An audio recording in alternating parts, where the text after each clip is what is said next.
Hey there, I'm Keith, and once again I am talking about batteries, and I'm slowly learning that not all batteries are created equal. Core SWX has just come out with some new batteries, and these are not V or G mount batteries, but they can be used with V or G mount batteries. A lot of interesting features with these ones, things that I never knew I needed before, and I've never been excited to talk about a battery like I am these ones. Disclaimer, Core did send me these batteries to review, no money exchanged hands, and all these words are my own. Except I did reach out to Core with a few different clarifying questions, and I will be reading those word for word from their engineers. So those are their words, but everything else is mine. Digging into the first question I asked Core, at NAB this year, they mentioned that these batteries removed the need to follow the SDI protocol. That is a pretty huge deal for me because I'm constantly removing SDI cables from my camera whenever I'm powering off and on and doing battery swaps and all this stuff, which I thought was really interesting because I didn't really see this a whole lot in their marketing. Like, it's there if you really dig for it, but to me, that is like one of the standout features of these batteries. To be clear here, I have no idea why SDI ports were being damaged when you're powering the camera on or off or switching batteries. Like, I knew I needed to do the proper sequence, but I didn't know like what was actually like electrically happening in the camera to make it happen. So I was really looking forward to Core's response. What they said was, if you check our P taps on the packs that you already have, they were referencing the Nano X's, you will see a recessed positive pin. So we've been ahead of the curve for a while on this one too, just another safety thing we like to provide. Ground loops can occur because the positive pin on a standard P-tap often connects before the ground, especially during partial or angled insertions. This can momentarily force the system to find a ground path elsewhere, commonly in sensitive components like an SDI connection, resulting in voltage spikes that may damage the SDI port. To reduce this risk, our P-taps have a recessed positive pin, ensuring the ground makes contact first. I had no idea that's how SDI ports were getting damaged, but they also went on to say, with our PDPro system, this concern is eliminated.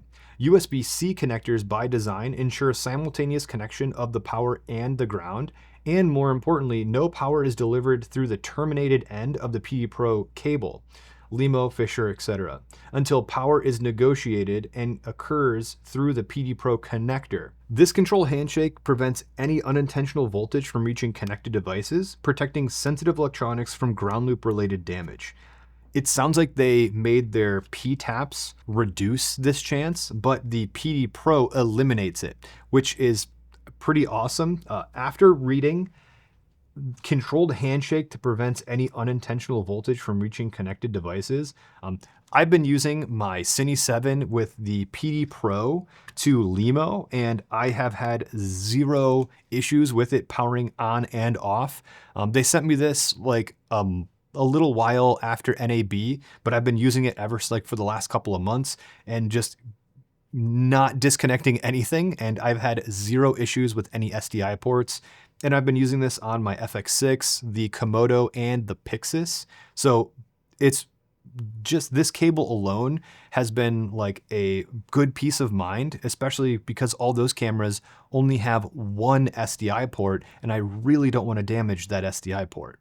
I can't believe I've made it this far into the video without snapping two of these snaps together, but one of the main features of these batteries is that you can snap them together to extend the runtime, and you don't need to shut down everything and then turn everything back on if you want to swap a battery.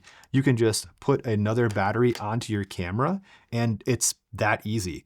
They stack together with magnets, and the Snap Xtremes have these locks that you can lock into place, and now they're not able to pull off. But if you unlock it, you can take it off. I will touch on these a little bit later, but I just wanted to say the next awesome feature that I love about these batteries is that you can snap them all together, and then you can use one USB-C charger to charge all of these batteries at once. This is awesome if you come back from a shoot and you have a ton of batteries that you want to charge at once, but you don't have like one of those inline or like 4-bay chargers. If you're traveling, you only need to take these batteries, one USB-C cable, and you can charge all of these batteries.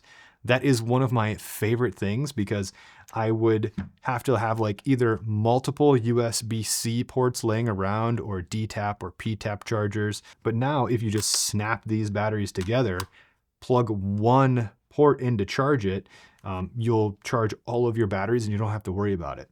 Absolutely love that. Another thing I learned this year, and it's worth pointing out here, is not all ports in batteries are created equal. Some ports on some batteries are rated for a certain level of output, but if you start plugging a bunch of stuff into them, they may not be able to consistently output what they're advertised to. These batteries can output what they're advertised to, like regardless of how much stuff you plug into them. You might, take the runtime down if you plug all things into this one battery, but it will consistently output the same voltage.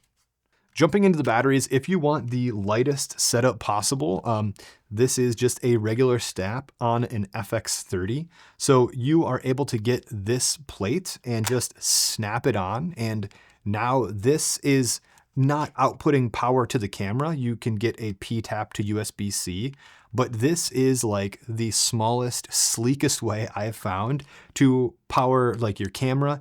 And you can even put a monitor and a handle on top and have a really small, lightweight kit.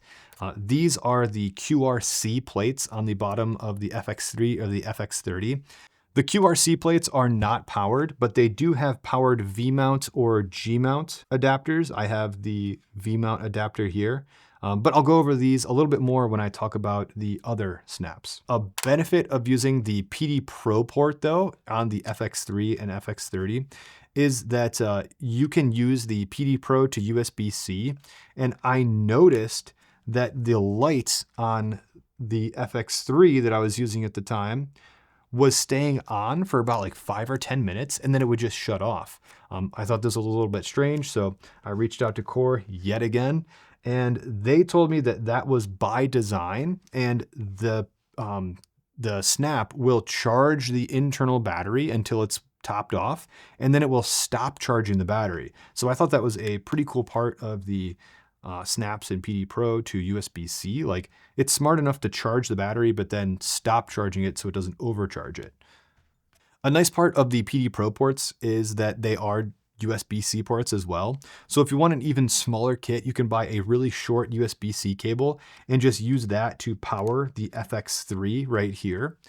If you use the right-angled PDPro port, you will either have to block your mic port or you put it the other way and it will like not sit down on a table properly. If I'm running audio, I usually use the XLR top handle, so that's really not like an issue for me. But I also like that even if I did want to use this USB-C port right here, I can do so with a USB-C cable or the PDPro cable. The snaps also have a 1/4-20 on the bottom of them, so if you wanted to put a tripod quick release plate, you totally could. If I was going to do that, I would probably use the Core Snap Xtreme because it has this lock on it. This is a great option if you want to power a monitor and your camera and not use like a V-mount plate in the back. I've actually really liked not having a V-mount plate because I can open and close my camera without like moving a V-mount plate around. The regular snap is 49 watt-hours, while the Xtreme is 98 watt-hours. The Xtreme can also lock, and there are powered plates that you can use with V or G mount batteries. So it's really nice that you can use these with pretty much any camera system, as long as you have the correct adapter plate. On my larger cameras, I've been using the V mount adapter plate, and this is nice, if I can get it to come off. This is nice because I can use a V or G mount plate and adapt it to any camera and get up and running. But I've been liking using the Snap Xtreme batteries on the plate first because you can lock them into place. If you use an edge first and then you put an Xtreme on top of it, it is possible that you're able to pull these off in the middle of shooting. That was maybe a little bit long-winded, but I feel like that was worth mentioning. Maybe in the future, they will bring the locks to the edge as well. I would love to see that. Another stupid question that I asked Core was, how many of these batteries can you actually stack together at once? And they recommended only stacking 3 batteries together at a time. But for science, and because I have 4 batteries, I stacked all 4 batteries together at once. And this looks really ridiculous, but for science, you can actually stack 4 batteries together. It's probably not recommended for obvious reasons, but I've never had to go over 2 batteries. I've never had to go over like 150. If you see me with 2 of these batteries on, you're like, I'm meaning business. If I have 3 batteries on, it's like, I need some help. And if I have 4 batteries on, this is the worst day of my life and I need help immediately. To power my monitor, I've been using the PDPro to 2-pin LEMO for my monitor. And I love that I can just plug this in and not have to worry about unplugging and plugging my SDI cables in. And one thing to note here, the 2 different colors on these are, the green one is 90 watts and the black one is 45. And a cool thing about these PDPro ports is that if you actually look at them, I'll just put a close up on screen now, it'll tell you how many volts you're currently using. So that's pretty cool to see how much you're actually using on each of these ports. Another cool part of these batteries is that they have chips in them that let you communicate with their VoltBridge ID app. This allows you to check on the battery health, how many cycles, and all kinds of other specs that I'll put on screen now. Like the OWC Atlas memory cards, the Type A cards that I use in my Sony cameras, I love being able to plug them in and check the overall health of them and just to make sure everything is okay. I've had some V-mount batteries for like 10 years and I have no idea what the current state of them was. Like I bought a ton of them at once and I labeled them, but I have no idea like if I used, batteries 1 through 3 more than I used, 3 through 5 or 4 through 5 or something. Like I don't know the health of all the batteries. So I just kind of like stay away from my old batteries. And now I can actually see the overall health and cycles of each battery. Another feature of these batteries is that you can change the color that the side LEDs are showing you. Again, I like these like wraparound LEDs that their other batteries, other core batteries have these too, but it's awesome that they included these on these packs because I like that I'm able to like from the side see how much battery life is left on my camera. Bit of a weird request here, but after I've used these batteries with the DJI transmission, I'm not going to completely like hook these up, but for the sake of example, this is what I was using with my DJI transmission. And I was using this, and after I put all of this stuff in here, you attach more batteries to the back.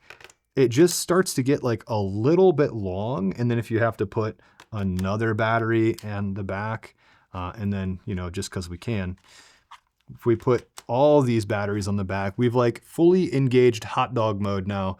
So it's just like I'm putting a lot of things on the back of my camera, and it would be great if I could like eliminate one of them. And one of these would be great to eliminate on the back of the DJI transmission. I like using this like sandwich plate that sandwiches the transmission between your V-mount plate and the battery. The problem now is I have an adapter on my DJI transmission to go to V-mount, and then I have a V-mount to snap adapter as well. So now I have 2 adapters that would be really great if I could just remove one of these adapters and have a V-mount to snap. I know this is like a very niche thing, and this is like a Tilta thing, like DJI didn't even do this. So maybe this is something Core could do, maybe this is something Tilta could do. But it would be great to be able to eliminate, one of these adapters on the back here. That one's really in the weeds and it's like a weird request, but it would be great to have. When it comes to the Edge versus the Xtreme, I think it's kind of difficult to recommend the Edge unless you have like a specific use case for it. I found myself like reaching for the Edge more whenever I want to extend runtime for like a little while. It's nice to carry these around because they're just a little bit easier to carry around than the Xtremes. Or if I want a lightweight kit like with my FX3, this is a really nice small package, and I can also power an external monitor and two other things with these DTAP ports. That's been nice. But when it comes to using larger setups for longer periods of time, I find myself reaching for the Xtreme just for the extra capacity and the ability to lock it into place. I think when you're going to be stacking multiple batteries together that are a little bit larger, this lock really does add a lot of peace of mind for me. The core snaps have a lot of features that I didn't know I needed in a battery. I'll say it again, eliminating the need to follow the SDI protocol when using PDPro is an awesome quality of life improvement, and it's cheap insurance against me or someone that I let use my camera damaging my SDI port. I'm doing air quotes for cheap because I realize these batteries do cost more than other V or G mount batteries, but they also have more features than other batteries. What do you guys think of the core snaps? Let me know in the comments down below. And thank you guys for sticking around to the end, and I'll see you in the next one.